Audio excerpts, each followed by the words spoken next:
Okay, I'd like to introduce our next speaker, Nobuo Takamori, who's born in Taiwan, but his background is Taiwanese and Japanese. He's a curator, but he's also doing his PhD at the National Chiao-Tung University. And he's also an instructor at the Taipei National University of Arts. He's an independent writer, and his curatorial work focuses on connections between Taiwan, Southeast Asia, South Asia, and Latin America. Takamori established the Outsiders Factory, a curatorial group, in 2009, which works with it's a group of young curators on making more connections across Southeast and South Asia. He's curated a number of exhibitions, including, for instance, the 2011 Ex Teresa Arte Actual in Mexico City, South of Country Vietnamese and Taiwanese Artists Exchange Project in 2012, which was a collaboration with Zero Station here. The Taiwan International Video Art Exhibition in 2014, The Return of Ghosts, which was also exhibited in Hong Kong as well as in, the Hongga Museum in Taipei. I worked with Nobuo last year, before I broke my leg, at the Kwandu Museum at the Taipei National University of the Arts. The Kwandu Biennale identifies 10 sort of co-curators who each pick one artist. So it's just 10 curators and 10 artists, and then we put the exhibition there. But sometimes they pick the artists who pick the curators to work with, and sometimes they pick the curators to work with the artists that they get to choose. Yeah, thanks for Wencho's introduction, and hello everyone. I'm Nobuo Takamori, and today I will not introduce my curatorial project, but I will spend some time to introduce about my research, and some of my research will focus on the networking of Asia before the contemporary art. Okay, so it will be more like the modern art history between different Asian countries. And because when we're talking about the art networking, we will always talking about, or we will always thinking about the contemporary art scene or the contemporary art community, how the artists they connect with each other, and how the artists participating with the biennials or other kind of the group shots internationally. So we always think about the Asian art as some kind of contemporary phenomenon after the globalization. So I would like to show my ideas about how the Asian arts start to connecting with each other since the beginning of the modernizations. And I want to begin my discourse on the intersection between Taiwan and Southeast Asia first, and then I will go through these conversations to more bigger areas. So the most interesting part when we're talking about the relationship between Taiwan and Southeast Asia is always a big question that Taiwan should be part of the Southeast Asia or not. So it quite depends on, you see, Southeast Asia is the political identity or the geographical identity or the cultural identity. If you see Southeast Asia is only the ASEAN's the political entities, Taiwan is of course not within the Southeast Asia, but there is only a strait between Luzon Islands and Taiwan, and also there's strong Austronesian traditions in the islands. So it quite depends what kind of perspectives you see about. And when we're talking about do we share the modern art history between Taiwan and Southeast Asia, we will need to think about what kind of space we share together. So before the World War II, the most interesting things is I call it's like the parallel developings. Okay, so it's like the Southeast Asian artists, they have a direct relationship with Paris, Shanghai, and Tokyo. I mean, the direct relationship is they study in Paris, or they study in Tokyo, or they are working there. And also there are some Taiwanese artists, they was in Paris, Shanghai, and Tokyo. But it's quite interesting because in the art historic narrative, we're always talking about some famous pioneer Taiwanese artists was work in Paris or study in Tokyo, and also some famous Thai or Filipino artists also show off at the same time. So it's like they share the same city, they live in the same city, but in the art history, they never been shown together. Okay, so it's quite strange. And the same strange stage continues until the afterwards. So everybody go to New York, but it seems like everybody didn't know each other. Okay, but did this choose or not? I don't know. So here I choose 3 examples. The first example is in Paris during 1920s to 30s. There was a pioneer artist called Yan Shuilong, have been studying in Paris during 1920s, but at the same time, Yan Shuilong have been visit the Exposition Coloniale, is the colonial exhibitions in Paris, and at that exhibitions show the first time introduced the Vietnamese modernist arts from the École des Beaux-Arts in Indochina, from the Hanoi. So that means the pioneers Vietnamese artists like Lipo's work should be shown in the exhibition. But when we look back the diary or the text from Yan Shuilong, he didn't mention anyone from the Vietnams. Okay, so he only mentioned about the big artists he saw in the famous museum in Paris.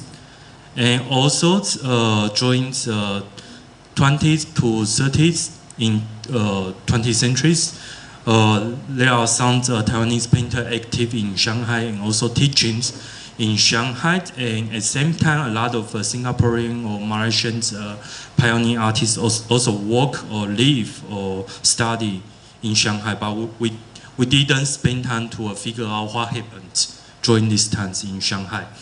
And the most interesting things is during the 1940 to 45, because the Japan started to invade the Southeast Asia. So, for example, for the need to invade the Southeast Asia, so the Japan established the KBS called the Kokusai Bunga Shungogai. The translating is the International Cultural Association, something. It's the former entity of the Japan Foundation now. Okay, so the work is this institution was work during the wartime. The Japan can increasing the cultural exchange between the Asian country and Japan. So they organized pioneer painter from Vietnam, Nguyen Nan Song, to travel to Japan, and they also organized the exchange exhibition between Vietnam and Japan. And also they have the special overseas student from the South programs in the 1940s.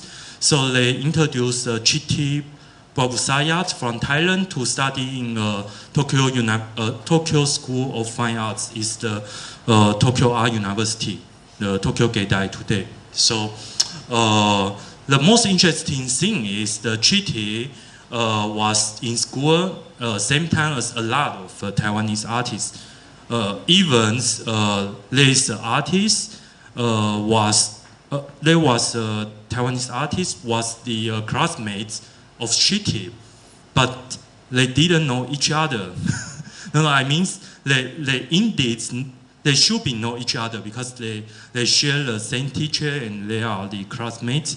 But in the art historic text, no one mentioned about this. So it's quite strange. Even you are classmates, you should be so close to each other. But it's like we are strangers in the art historical narrative. Okay, so afterwards, Taiwan becomes Taiwan became the ally of the USA as part of the anti-communist allies during the 1950 to 75. So during these times, Taiwan is like work with Japan, South Korea, Hong Kong, South Vietnam, Malaysia, Singapore, and the Philippines to gatherings as the construction of the U.S. allies in the Cold War system. And during this systems, there are some need to increasing or push the Taiwanese artists to work with other Asian countries for the need to boundaries the Cold War ally together.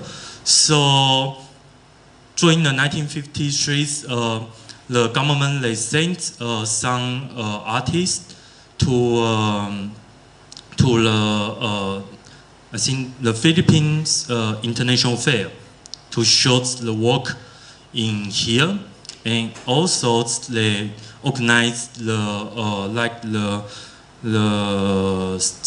fellowship scholarship to send the artists to Thailand and Philippines to join to traveling and also to show their work there.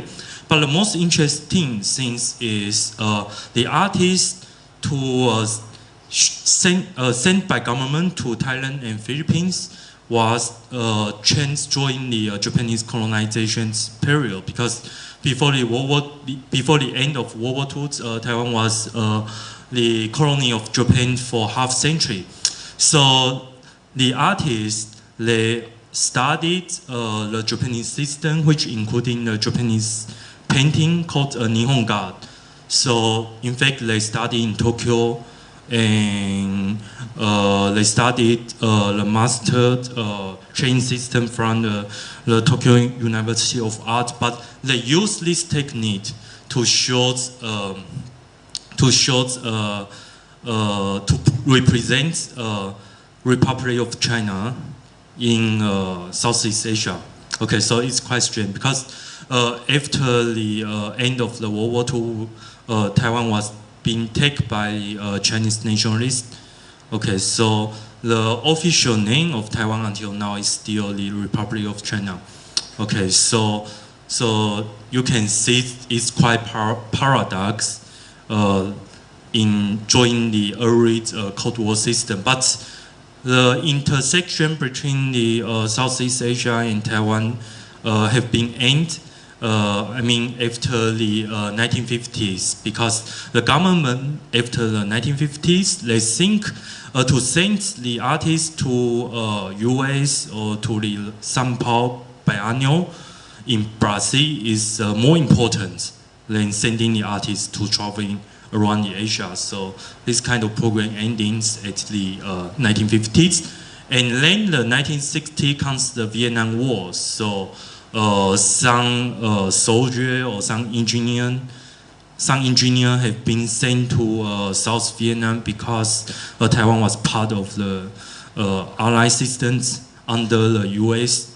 So for example, Max Yu he was work in the Air Force as an engineer, but he is also a major artist. So he worked a lot for sketch, for documenting what happened in Vietnam War. So you can see during the 60s to 70s, he have a lot of activities in about Vietnam War, or also the activities in Philippines. And at the beginning of the 1970s, there is also an important Chinese Filipinos artist called Ong Kyu Gu, have been a strong relationship. Also have the solo show in Taipei, but everything changed after the 1970s. Because it's the end of the official diplomatic relationship with Taiwan. Because I think 50, because the political string is different. So we broken the diplomatic relationship with Myanmar, Indonesia, and 71 we are no longer the member state of the United Nations. So it means since 74 to 79 is how we broken the country one by one. Okay, so South Vietnam didn't broken with us; it just broken by itself. So, so things just happened. So during the 70s, we only have the strong link with the Chinese community during the Southeast Asia, especially the Malaysian artists. And also have a strong link with the Singapore's. For example, Chung Gang Ko, one of the pioneer artists, before he go to study in US, he have been studying Taipei.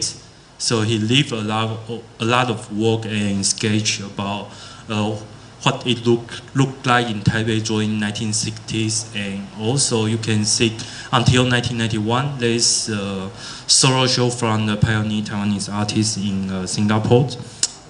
And of course, it's filmed by the Tsai Ming-liang. Yeah, a lot of people think Tsai Ming-liang is Taiwanese artist, but in fact, he's come from the Sabah.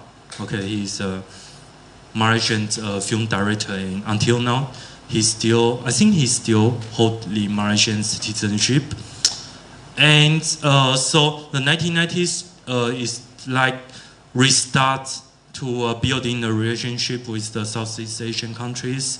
So a lot of things changed because the end of the 1980s was the end of the martial law in Taiwan, and also we have like the economical boomings during the 1980s. So since 1989, the government decided to allow the South Asian workers, foreign labor, to work in Taiwan. So since 1980s until now, there's already a lot of Southeast Asian communities in Taiwan, and also a lot of females, immigrants married to the Taiwanese guys. So for the younger generation now, like 15 to 20% of the school children in the elementary school now, their mother is come from the Vietnam, Indonesia, Cambodia, and Myanmar. So for us, the Southeast Asian is already part of the Taiwanese society, and also the government, they have like some kind of the policy to work with the Southeast Asian, and also start academic activities during the 1990s.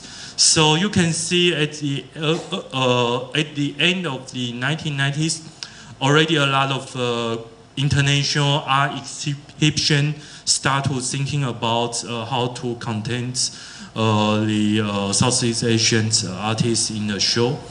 So it starts phenomenon, and as I said, the growing of the Southeast Asian community in Taiwan. So since 2006, it's Bao Bong Phong, it's the Vietnamese newspaper, start to place in Taiwan. And we also have like on the artistic area, we also have the regular biennial, like Asia Biennial, Guangzhou Biennial, start to focus on the Asian contemporary arts. And also the most important is there's some independent group such as OCAC, TCAC, or my group outside the factory start to work with the Southeast Asia. So since the beginning of the 21st century, a lot of artists like Lulu Ho, they are focused on the Southeast Asian community within the islands. So the start point was the artists, they want to know how the people from the Southeast Asian, how they live and how they engage the societies in Taiwan. But in recent 2 or 3 years, I think the contemporary artists, they start to shifting their strategy. So they starting to talking about the Cold War again. So for example, it's the work from the Xi Jiawei, and he has a series of work called Huimo village. It's a village near the border between China and Thailand, and he go to there to visit former spy who worked for CIA and Kuomintang Party, but now is a priest. And yeah, and he opened an orphan school for helping the orphan children. But it's quite interesting. So he started talking about the methodology or what happens in the Cold War area, and also there's a Malaysian young artist called Also Yi. She's also based in Taipei, and she started to work about the history of the Malayan communist. Okay, but she tried to adopt the methodology from the Malaysian to symbolize the historic story of the Malayan communism movement. Okay, I just have a brief introduction about the intersection between Taiwan and Southeast Asia, and now I want to talk about the biggest structure of the Asian art network in the modern Asia. And here I just show some of the case. I don't have time to go through every case, but here are 2 cases I think is important. One case is by Singaporean senior artist called Lin Yo Kwan, is the son of Lin Hak Dai. And this painting called Night Arrest, because during the occupation of the Japanese army in Singapore, the brother of Lin Yo Kwan has been taken away from the Japanese army. But the most interesting when I saw this paintings is that the guy who take the painter's brothers away didn't wear in the uniform of the Japanese army. And if you know the history of the Malayans during the 1950s, it was the time that British colonists, they tried to against the Malayan communism. So the painting somehow looked like they want to describe in the historical fact, but they also try to reflect what happened during the contemporary moment. And it's another more paradox and more extraordinary case. It's from the Taiwanese senior artist called Lin Yushan. And the most interesting is this painting was painted during 1943. And during that moment, Taiwan is still part of the Japanese colony. And so we need to fight for the Japanese army. And most Taiwanese soldiers have been sent to the Southeast Asia because the Japanese, they think Taiwan is also a tropical island, so we should be more suitable for the tropical environment somehow. So in fact, a lot of a lot of soldiers, the local, they think it's a Japanese soldier, but in fact it's the Taiwanese soldier. So the painting, the painter, he painting about the war painting, to talking about the Taiwanese soldier work for the Japanese Empire, but the painter didn't know the end of the war is the defeat of the empire. So the Chinese nationalists come, so they need to change the flag.